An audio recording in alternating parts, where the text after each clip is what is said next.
नमस्कार, शिक्षालय में आप सभी का बेहद स्वागत है। मेरा नाम है Renu Yadav. Structure of atom के एनसीईआरटी क्वेश्चंस हम डिस्कस कर रहे हैं। एक और बहुत प्यारा क्वेश्चन कहता है, ये बता दीजिए कि total number of valence electrons कितने हैं। एक एटम में कोई एलिमेंट है X, उसके एक एटम के वैलेंस इलेक्ट्रॉन्स कितने होंगे अगर उसका एटॉमिक नंबर 17 है। तो ऑल्सो कहता है कि जो वैलेंस शेल है ना, उसका भी नाम बता दीजिए। ठीक, तो जो बच्चे वैलेंस इलेक्ट्रॉन्स और वैलेंस शेल समझते होंगे उनके लिए तो इजी है, लेकिन जो बड़े बच्चे भूल गए हैं कि वैलेंस शेल वैलेंस इलेक्ट्रॉन क्या होते हैं, वो एक बार फिर से सुनिए। बल्कि मुझे लगता है सारे स्टूडेंट्स को समझ लेना चाहिए कि क्या होता है ये एटम। एटम के अंदर न्यूक्लियस, न्यूक्लियस में प्रोटॉन्स और न्यूट्रॉन्स, और ये होते हैं अलग अलग इसके शेल्स। ठीक है ना। तो सबसे पहली बात, अगर हमें इस क्वेश्चन को सॉल्व करना है तो आप यहाँ से सॉल्व कीजिए। एटॉमिक नंबर, एटॉमिक नंबर कितना दे रखा है? एटॉमिक नंबर है 17। यानी सबसे पहले तो आप इसका इलेक्ट्रॉनिक कॉन्फ़िगरेशन लिखिए। इलेक्ट्रॉनिक कॉन्फ़िगरेशन, इलेक्ट्रॉनिक कॉन्फ़िगरेशन को ही हम डिस्ट्रीब्यूशन ऑफ इलेक्ट्रॉन भी कहते हैं। ठीक है, दोनों एक ही बात है, डिस्ट्रीब्यूशन ऑफ इलेक्ट्रॉन। अच्छा, डिस्ट्रीब्यूशन ऑफ इलेक्ट्रॉन हम करते किस में? शेल्स में करते हैं। ठीक है ना। और शेल्स के नाम क्या होते हैं? K हो गया, L हो गया, M हो गया, और भी आगे नाम होते हैं, लेकिन हम उतने ही शेल्स का इस्तेमाल करेंगे जितना हमारा एटॉमिक नंबर अपने इलेक्ट्रॉन्स को डिस्ट्रीब्यूट करके भर सके। कहने का मतलब, अगर एटॉमिक नंबर 17 है और K शेल को आपको पता है सिर्फ 2 ही इलेक्ट्रॉन आ सकते हैं, L शेल में 8 ही इलेक्ट्रॉन आ सकते हैं, M शेल की मैक्सिमम कैपेसिटी तो 18 की होती है, आने चाहिए 8, लेकिन मिलेंगे कितने? जितने बचेंगे 17 में से उतने मिलेंगे। तो 2 और 8 10 हुए। यानी अगर एटॉमिक नंबर 17 है तो इसमें सिर्फ 7 इलेक्ट्रॉन बचे। ठीक, अब हमने ये एटम क्यों बनाया था? क्योंकि ये रहा K shell, L shell, M shell. K shell में तो हमने 2 इलेक्ट्रॉन दे दिए, ये तो न्यूक्लियस है ना। L शेल में हमने 8 इलेक्ट्रॉन दे दिए, चलिए हमने दे दिए। ठीक, और M शेल जो हमारा आउटरमोस्ट शेल है, उसमें हमारे पास कुल मिला के 7 इलेक्ट्रॉन है। 1 2 3 4 5 6 7। ठीक, अब ये जो आउटर मोस्ट शेल होता है ना बच्चों, हमेशा ध्यान रखिए, जो आउटर मोस्ट शेल होता है वही कहलाया जाता है हमारा वैलेंस शेल। ठीक है, वैलेंस शेल रिप्रेजेंटेशन करने के लिए एटम बनाने की ज़रूरत नहीं है, ये शेल ही आपका वैलेंस शेल है। ये एटम तो मैंने इसलिए बनाया है क्योंकि अगर बच्चे भूल गए हो तो कनेक्ट कर पाए, राइट। तो ये हो गया हमारा वैलेंस शेल। वैलेंस शेल का मतलब होता है आउटर मोस्ट शेल, और वैलेंस शेल में जितने इलेक्ट्रॉन्स होते हैं वो कहलाए जाते हैं वैलेंस इलेक्ट्रॉन। बहुत बढ़िया।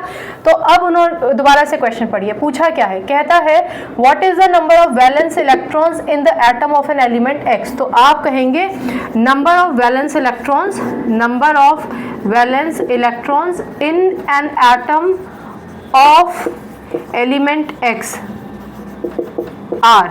कितने हैं भैया? वैलेंस इलेक्ट्रॉन कितने हैं? 7 है ना, आप लिखेंगे 7। चलिए, अब कहता है कि name the valence shell. Valence shell भी बताओ कौन सा है। कंफ्यूज करने की कोशिश कर रहे हैं, इसलिए मैं हमेशा आपसे कहती हूँ कि अगर शुरुआत में आपको लगता है अपने कॉन्सेप्ट्स क्लियर नहीं है, या आपको लगता है कि आप हबड़ दबड़ कर देते हैं, तो ये बना लीजिए, कोई दिक्कत नहीं है, या फिर प्रॉपर कॉन्फ़िगरेशन लिखिए।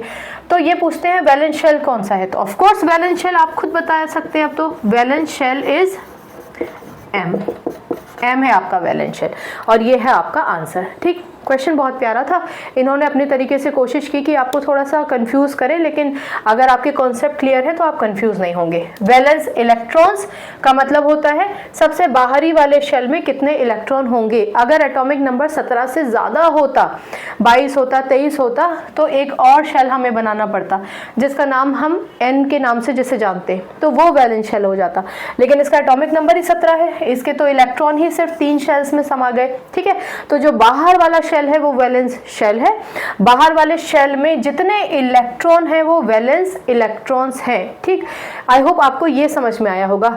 अब एक छोटा सा कंफ्यूजन क्लियर कर देती हूँ, इस क्वेश्चन से संबंधित नहीं है, ये क्वेश्चन का सॉल्यूशन तो हो गया। बच्चे कंफ्यूज हो जाते हैं वैलेंसी क्या है, तो वैलेंसी और वैलेंस इलेक्ट्रॉन अलग है। वैलेंस इलेक्ट्रॉन मतलब आउटर मोस्ट शेल में कितने इलेक्ट्रॉन चाहिए। ठीक है, ये मैं क्वेश्चन से अलग हटके अब बता रही हूँ कि अगर आपसे पूछा जाए वैलेंसी कितनी है, तो देखो बच्चों, मैंने आपको बताया था कि M शेल की मैक्सिमम कैपेसिटी तो 18 की थी, पर कम से कम 8 इलेक्ट्रॉन होते तो स्टेबल हो जाता।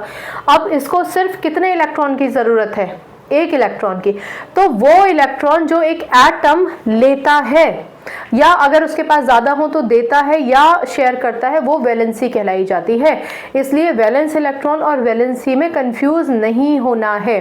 यहाँ उन्होंने आपसे वैलेंस इलेक्ट्रॉन पूछे हैं, वैलेंसी नहीं पूछी है। अगर वैलेंसी पूछी होती तो आप कहते कि अच्छा 7 इलेक्ट्रॉन है, स्टेबिलिटी के लिए 8 इलेक्ट्रॉन चाहिए थे, 1 इलेक्ट्रॉन की कमी है, वैलेंसी हुई 1, ठीक है। पर क्वेश्चन में वैलेंसी नहीं पूछा है, बार बार बता रही हूँ। बच्चे बहुत कंफ्यूज होते हैं और फिर आके दुखी होते हैं कि मैम हम ना कंफ्यूज हो गए। तो कंफ्यूज नहीं होना है। Valence shell, outermost shell, उसमें जितने इलेक्ट्रॉन्स वो वैलेंस इलेक्ट्रॉन्स, जो लेन देन वाला कार्यक्रम है वो वैलेंसी, ठीक है। आई होप आपको समझ में आया होगा। फिर भी अगर कोई कंफ्यूजन है, अच्छा आंसर को ना ऐसे लिख कर आएंगे आप प्रॉपर, ठीक है ना। सिर्फ 7 और m लिख कर आने की ज़रूरत नहीं है। मैं तो हमेशा अपने बच्चों को यही सजेस्ट करती हूँ कि भैया ये क्वेश्चन तुम्हें नंबर दे रहा है, इसमें ना ऐसे जल्दबाजी मत करो। और जो बच्चे जल्दबाजी करते हैं, स्क्रिबल करते हैं और उनको लगता है कि टाइम बचा ही नहीं है, कोई बात नहीं 7 लिख दीजिए, लेकिन इसको वर्ड्स में भी लिख दीजिए SEVEN, ठीक है ना, ताकि टीचर को समझ में आए, टीचर को समझ में आए। और M शेल को आप इस तरीके से प्रॉपर M बनाइएगा, ठीक है ना। इस तरीके से मत बना दीजिएगा कि टीचर समझ ही ना पाएगी क्या बना रहे हैं, M बनाया है कि N बनाया है, ठीक।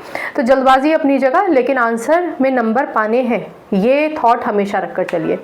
बाकी अगर कोई कन्फ्यूजन है तो पूछिए। केमिस्ट्री से अपनी केमिस्ट्री अच्छी बनाइए, शिक्षा ले आइए। अगली बार मिलने तक अपना ख्याल रखिए, खुश रहिए। नमस्कार।